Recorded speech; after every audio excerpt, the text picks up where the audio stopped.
next speaker can come here.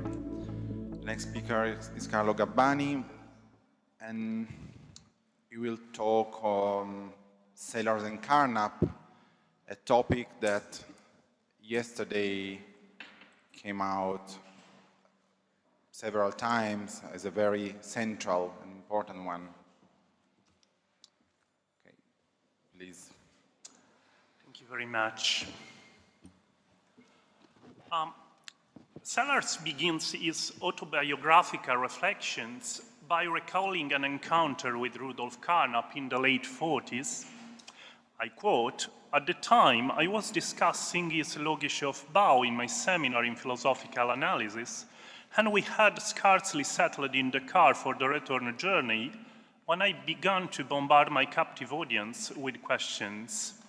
I have long since forgotten the detail of what I was after, but I vividly remember that his first reaction was to expostulate, but that book was written by my grandfather. The aptness of this remark strikes me anew as I attempt to reconstruct in outline the philosopher's stages which preceded my here now. I'm struck by major continuities which, like shared traits of character, run throughout the series. Other themes, like fibers in a rope, provide a counterpoint of family resemblance. Autobiography, like history, is the attempt to rethink the thoughts of others." End of the quote. This seems to me the best starting point for a reflection on the relationship between Sellars and Carnap. It also shows the importance and the difficulty of the task. The importance because the Auseinandersetzung with Carnap and the tradition of logical empiricism is an important aspect of Sellars' philosophy and of American philosophy in general. This is due, among other things, to the fact that many leading figures of European culture, including Carnap himself, as well as Hans Reichenbach, Carl Gustav Hempel, Philipp Frank, and Herbert Feigl, were forced into exile, and Fabio Gironi yesterday said something more detailed on this point. But this is also a difficult task, even for a reason already evident from this quotation. The main thesis, even if not the spirit of logical empiricists and of Carnap in particular, changed significantly during a long philosophical career, as it is frequently the case. The first textual evidence I know which points to a systematic analysis of Carnap's philosophy from Sellars is an unpublished and undated typescript titled Some Comments on Carnap's Schein Problem, which focuses especially on Carnap's theory of knowledge.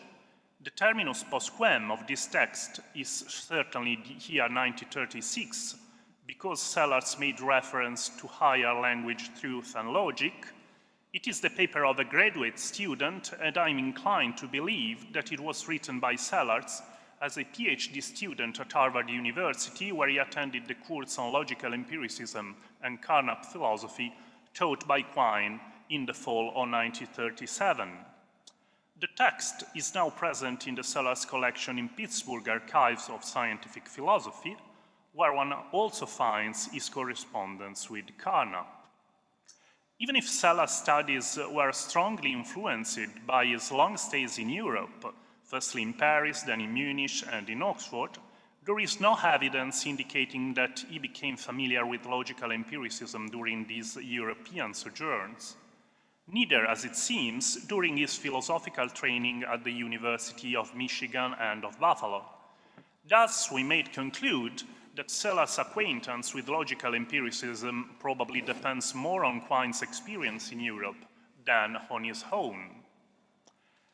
I would claim that also the first evidence of Carnap's discussion of Sellars' thought is an unpublished text, Remarks on Physicalism and Related Topics, Discussions with Wilfrid Sellars, dated December 1954, but written in 1955, and which was the product of a discussion at the Minnesota Center for Philosophy of Science.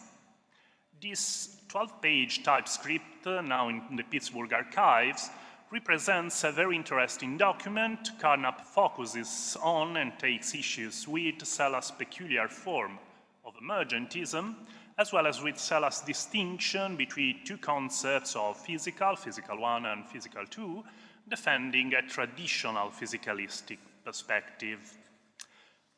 After this very brief factual recognition, in my analysis of Sellars' engagement with Carnap's ideas, I would concentrate here on two main areas, that is to say, the problem of abstract entities, which is the problem around which there is a direct dialogue between them, and the problem of philosophy of science and the status of scientific knowledge or of scientific image in Sellarsian terms.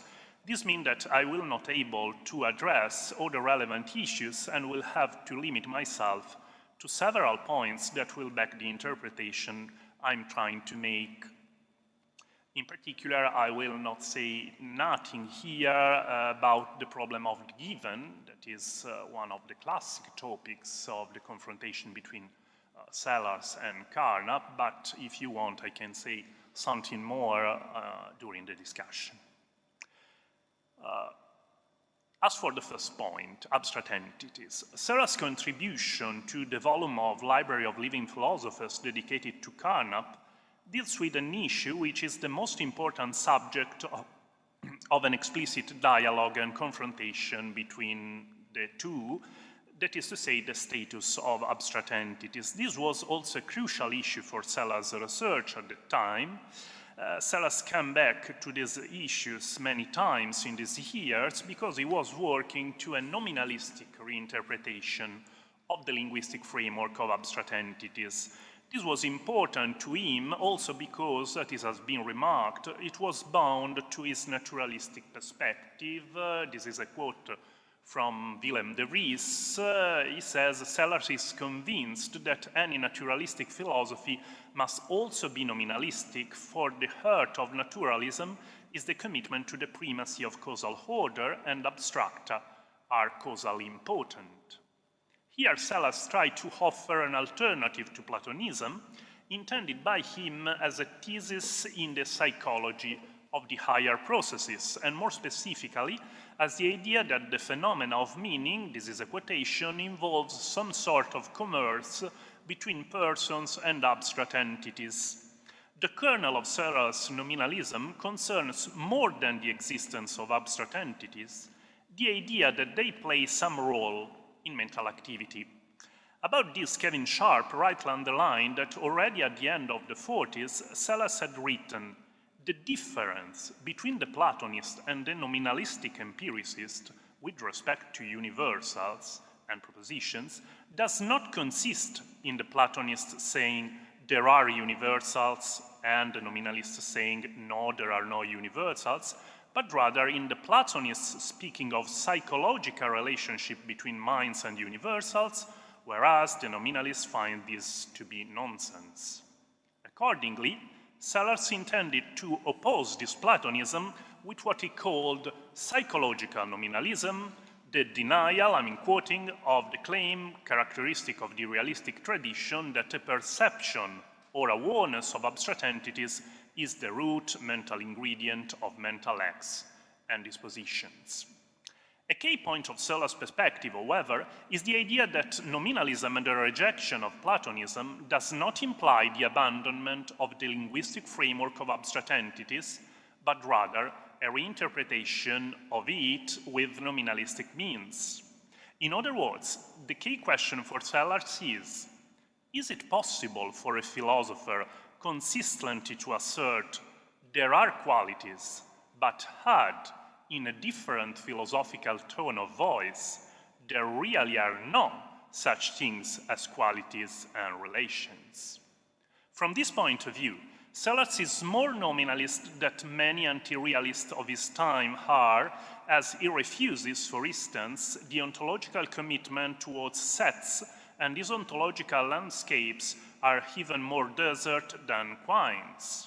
But at the same time, Sellars defends the legitimacy of the linguistic framework of abstract entities more than those, for instance, who accept Quine's criterion of ontological commitment. The core intuition of Sellars' syntactical therapy is that statements about the abstract entities are dispensable in favor of statements about conceptual items. The first step in this project is then a nominalistic reinterpretation of statements such as rot in German means read, that is to say, an account of the meaning of these statements which not presupposes any kind of interaction with an abstract entities, exactly what Sellars' non-relational conception of meaning aims at achieving.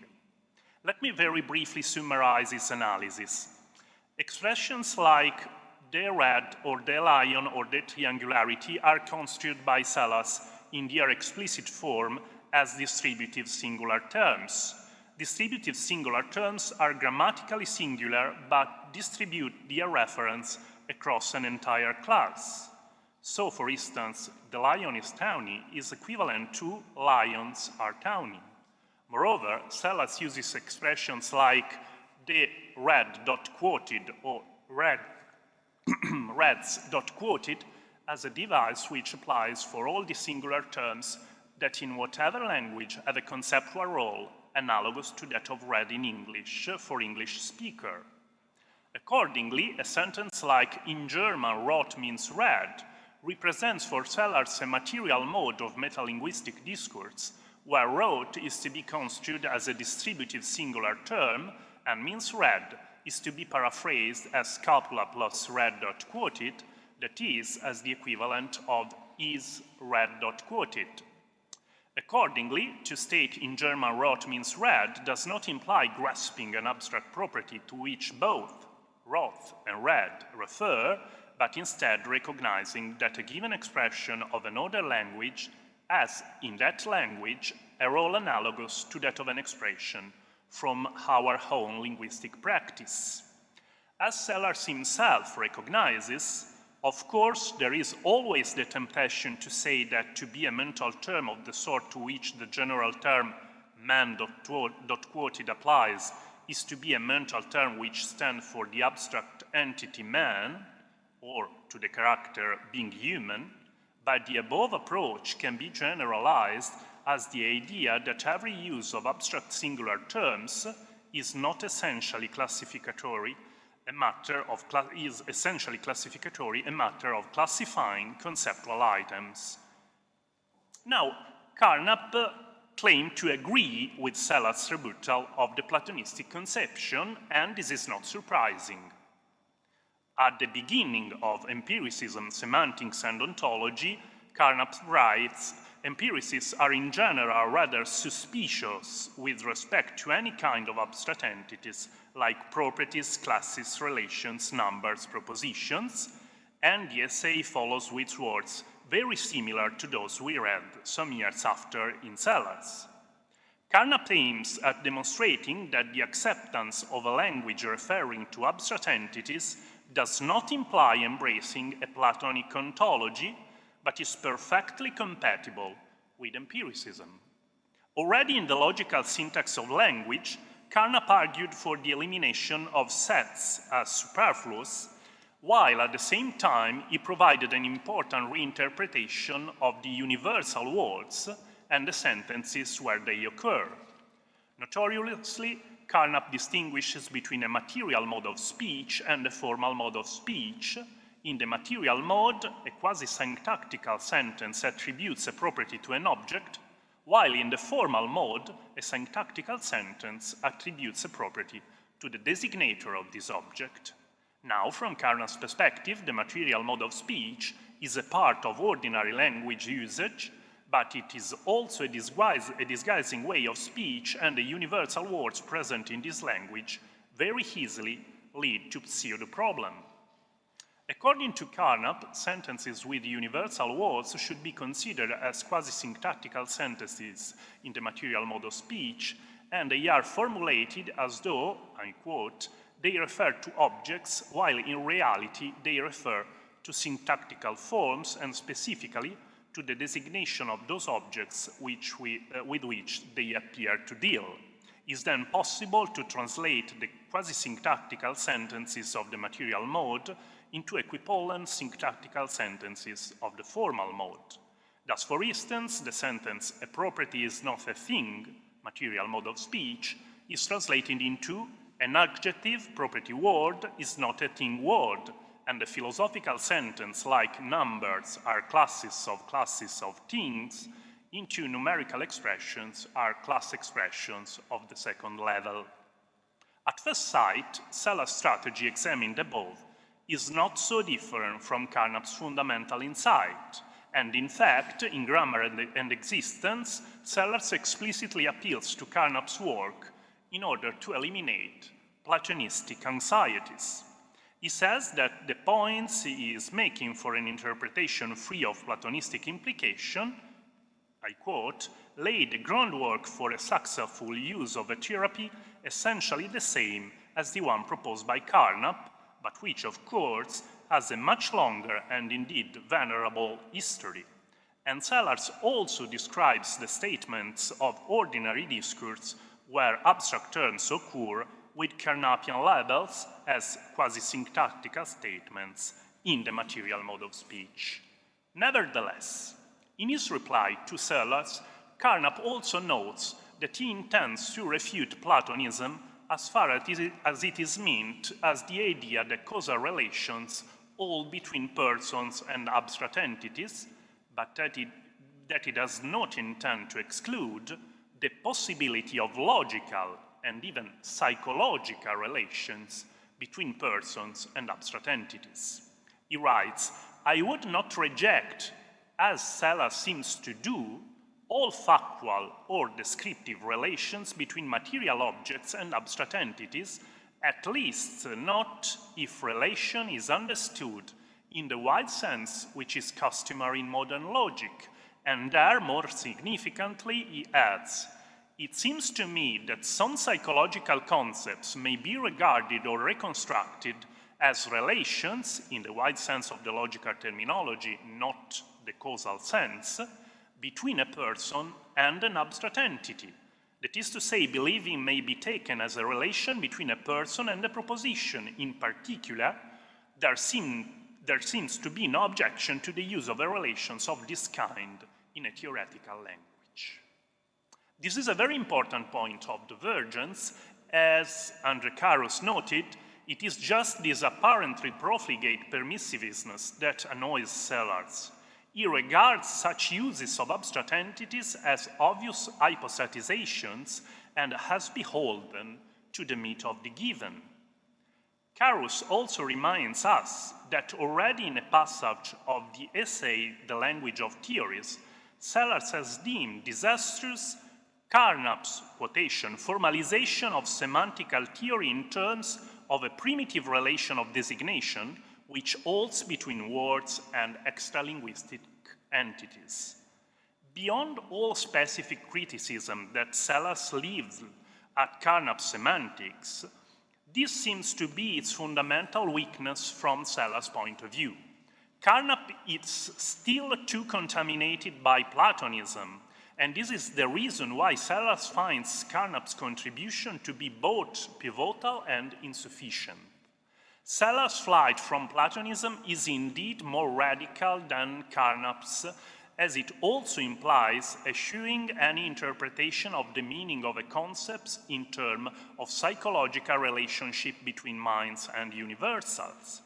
Carnap's strategy has thus to be extended and radicalized in order to exclude any relationship to abstract entities in accounting for the meaning of statements belonging to the linguistic framework of abstract entities. The possibility of attributing a non-causal role to abstract entities in reconstructing some psychological concepts was regarded as disastrous by Sellars, also because in the late Carnap, it is combined with the idea that quantified variables of a framework express its ontological commitments. Accordingly, if quantified variables referring to abstract entities are introduced and accepted, it seems that abstract entities are necessarily among the entities to which one is committed. From this point of view, Quine itself, in What There Is, places Carnap among the realists on universals and abstract entities by saying that logicism is the new name of realism because logicism, represented by Frege, Russell, and Carnap, condones the use of bound variables to refer to abstract entities. Now, this doctrine of ontological commitment concerns the analysis of abstract entities, but goes far beyond this issue, and in my opinion, it is even crucial for a better understanding of the relationship between Sellars and Carnap's philosophies, and also of the different vision they develop about the role and status of scientific knowledge and its import. Therefore, I would like to discuss also this point, analyzing this second aspect. There is indeed a true convergence between Sellars and the tradition of logical empiricism and Carnap concerning the nature and the character of science as a unified or unifiable enterprise. The unified science of logical empiricism from the one end, and the scientific image, the singular, of Sellars from the other. And other agreements will also probably emerge, but along with differences which are perhaps more relevant and more interesting. I want to consider here especially the two following questions or issues. In empiricism and the philosophy of mind, Sellars famously asserts, "Speaking as a philosopher, I'm quite prepared to say that the common sense world of physical objects in space and time is unreal. That is, that there are no such things, or to put it less paradoxically, that in the dimension of describing and explaining the world, science is the measure of all things, or what it is that it is, and what is not that it is not." Carnap and logical empiricists would have agreed with such a statement and a Protagorean paraphrase. Second question. In Science and Metaphysics, Sellars asserts, "It is scientific objects rather than metaphysical unknowables which are the two things in themselves." And, quotation, "As I see it, a consistent scientific realist must hold that the world of everyday experience is a phenomenal world in the Kantian sense, existing only as the contents of actual and obtainable conceptual representation, the obtainability of which is explained not as for Kant by things in themselves, known only to God, but by scientific objects about which, bearing catastrophe, we shall know more and more as the years go by." Again, would Carnap have shared such a stance? Protagoras' dictum was quoting in its original version, also in the manifesto of Vienna Circle, the Wissenschaftliche Weltauffassung. I quote, "Everything is accessible to man, and man is the measure of all things." It is to say that scientific world conception knows no unsolvable riddle, and what can be meaningfully and scientifically asked can also find in principle a meaningful scientific answer. In more general terms, the idea of science as the measure of human knowledge is certainly consistent with the perspective of logical empiricism, and one can suppose that also from a logical empiricist point of view, science is regarded as the measure of all description and explanation. But, and there is a big but, in general, in the tradition of logical empiricism, science, present science as well as future ideal science, is not regarded as the measure of reality or of what is, and in any case, not in a metaphysical sense. The point is a very essential one, and its ancestry could be traced back to the years of Vienna Circle, but let me concentrate here only on the doctrine developed by Carnap in the post-Vienna stage of his career, and especially in empiricism, semantics, and ontology. From this perspective, it seems certainly possible for someone to decide that science is the measure of all things, that is the measure of all his ontological commitments, but what is the nature, the meaning, and the rationale of this decision? First of all, I am speaking of a decision because for Carnap, the adoption of a certain conceptual framework in describe and explaining is a matter of practical decision, a decision external to the framework in question, and which can and should be justified, but which is not in itself true or false, right or wrong, and is not of a cognitive or metaphysical nature. Once this external choice has been done, the issues concerning the ontological commitments are meaningful and can be internally settled, because for Carnap to be real is to be an element of the system, that is, of the conceptual system one accepts, one will simply be committed to the existence of all and only the items included in the frameworks one adopts. Thus, the ontological commitments depend on the conceptual framework one adopts in describing and explaining the world, and in conformity with Quine's lessons, the ontological commitments of a theory are then indicated by the bound variables which are present within it. Therefore, one can certainly decide that in the dimension of describing and explaining the world, science is the measure of all things, if one decides that science is for oneself the only framework to be used in order to describe and explain the world. Once this choice has been made, science will then prove to be the measure of all things. But to say by the same token that science is to one the measure of all things, that is, that one accepts all and only the entities that belong to its framework, for Carnap does not imply recognizing the overall reality of the scientific image in relation to the world in itself. As Carnap writes, an alleged statement of the reality of the system of entities is a pseudo-statement without cognitive content. This means that for Carnap there is not a view from nowhere within which it is possible to establish that science provides us, or will provide us, with knowledge of things in themselves or of reality, and even less, science itself can be regarded as this view from nowhere. Here we are touching on a fundamental aspect of Carnap's empiricism. Science is not a way to access things in themselves, and the very distinction between phenomena and things in themselves is a metaphysical relic which cannot be defended any longer. This is also connected to the traditional distinction in Carnap and in logical empiricism between an empirical concept of reality and a metaphysical concept of reality. The empirical concept of reality is the only legitimate and existing one within science, and it can be used simply to distinguish, for instance, between a mountain which really exists from a mythical or imaginary mountain. The metaphysical concept of reality, by contrast, is the one used by metaphysicians when they want to assert the reality of something in an absolute way, that is its existence as independent from every knowing subject and from any conceptual framework, that is its existence as a thing in itself.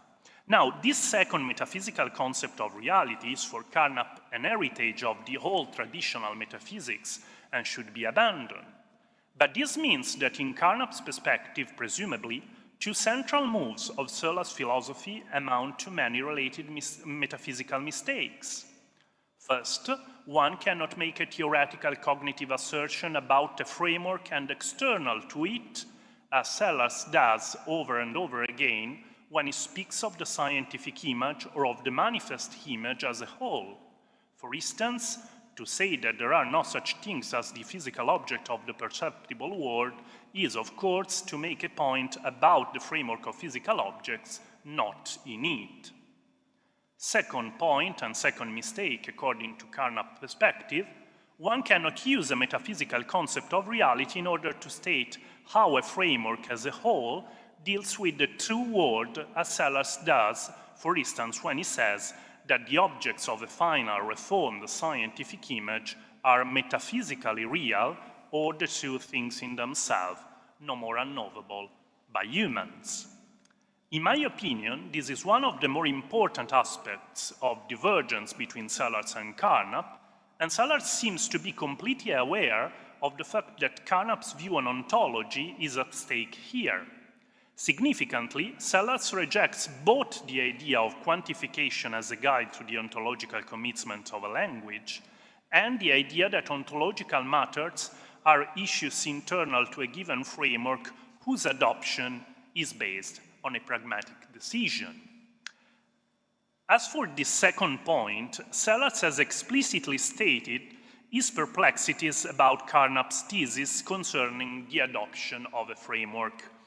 He writes, and this is a quotation, "The external question, shall I accept such a form of language, is, as Carnap points out, a practical question in that it calls for decision rather than an assertion. But although a question of the form, shall I, calls indeed for a decision, it is generally sensible to ask of a decision, is it reasonable or can it be justified? And these questions call for assertion rather than a decision. Thus, the question inevitably arises, is it proper to ask of a decision to accept a framework of entities? It is reasonable. Can this decision be justified? And if so, how? This is the crux of the matter, and on this point, it must be remarked, Carnap's discussion is less incisive. And Sellars then adds, at times, he seems to tell us that the demand for a justification is improper. On the other hand, only a few sentences further he writes that the acceptance can only be judged as being more or less expedient, fruitful, conductive to the aims for which the language is intended. Here, as on several other occasions, he implies that such a decision can be justified, that is shown to be reasonable. As to the nature of such justification, however, he gives no more than a few obscure hints. Now, Carnap's divide between internal and external questions certainly has many problematic and unclear features, presuppositions, or implication, and many objections have been raised against it.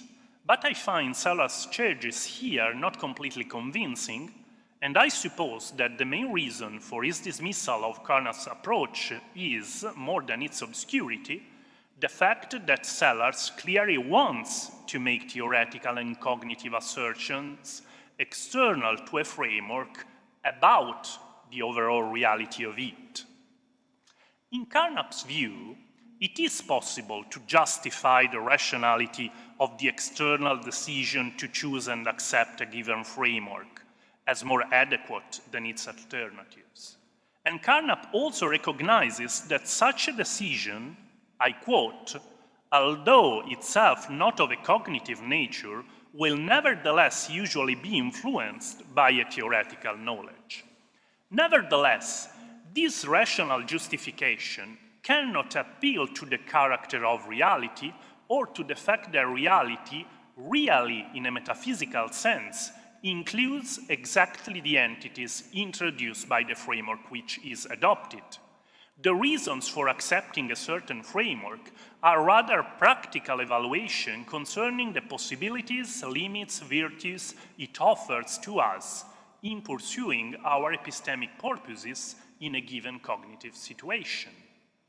This choice can also be influenced by already existing knowledge of a certain number of facts, but this intersubjective knowledge already existent is in no way absolute knowledge of reality and cannot sanction in no way the truthfulness of the new conceptual framework that is then adopted also under the influence of this knowledge.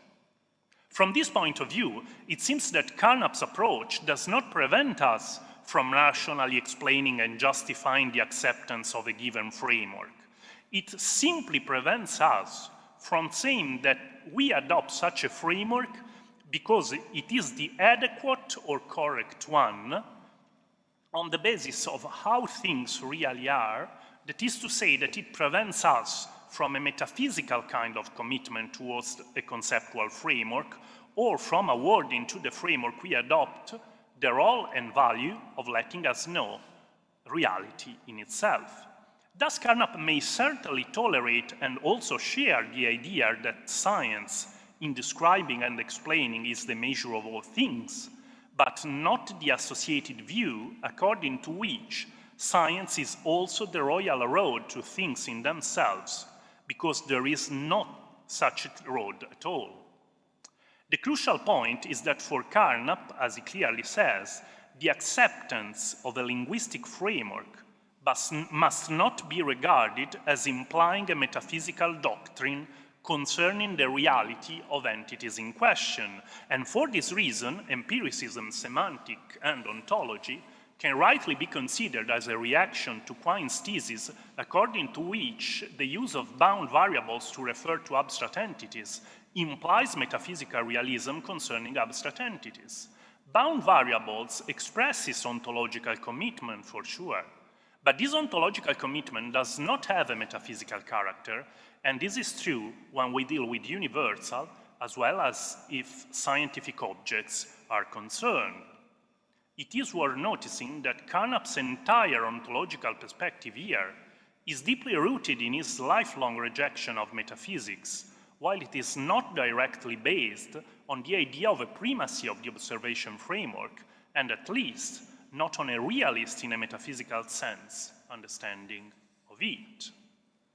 Sellars, by contrast, participates in the process of rehabilitation of metaphysics, characteristic of a certain stage of analytical philosophy, or perhaps he is here simply a son of the tradition of American realism, and may accept notions, distinction, and solutions that from the point of view of logical empiricists are unacceptable, even after every possible liberalization of empiricism, to use Carnap's expression.